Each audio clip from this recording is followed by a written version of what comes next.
Hélène Bourret et je suis guide historique ici à Victoria. J'ai appris énormément de l'histoire de Victoria, mais aussi de l'histoire du Canada à travers ce périple que je fais dans les visites historiques. Parce que c'est pas juste les clients, les touristes qui apprennent quand je raconte l'histoire de Victoria, c'est moi aussi. Parce qu'on doit faire des recherches. Et ce que j'ai appris, c'est que Victoria, c'est tout jeune. Ça a été fondé en 1842, quand ça a été Fort Victoria, qui a été fondé par la Compagnie de la baie d'Hudson. Mais Victoria même, la ville, c'est 1862. C'est à peu près juste les dates que vous aurez si vous faites une visite avec moi. Parce que pour moi, ce qui est le plus important, c'est les gens qui ont fait l'histoire. Pas nécessairement les généraux et les chefs d'entreprise et les premiers ministres et tout ça, mais c'est les gens, les petites gens qui ont construit de leurs mains cette province, ce grand pays. Et ces gens-là, ils viennent de partout. Les premiers arrivants ici, évidemment, le 12 000 ans et plus, ce sont les gens des Premières Nations qui sont venus du Pacifique.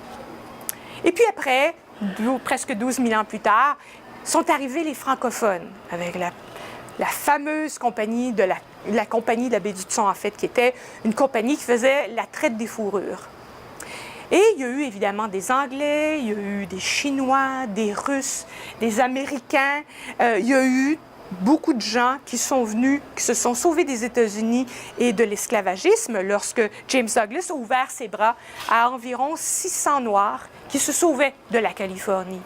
Il y a eu les Juifs qui sont venus ici, il y a eu les Ukrainiens, il y a eu les Sikhs, il y a eu les Pakistanais. Et tous ces gens-là ont fait notre histoire, l'histoire du Canada. Et avec le temps, on a dû apprendre à mettre de côté nos préjugés négatifs, notre racisme, pour comprendre qu'une société se construit à partir de tous ces individus, de partout où ils viennent. Et c'est cette force, cette différence qui fait qu'un pays peut être fort.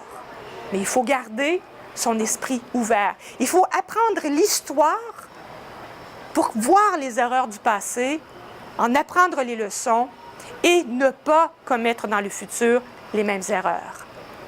J'adore l'histoire, mais l'histoire, c'est se faire aimer aussi.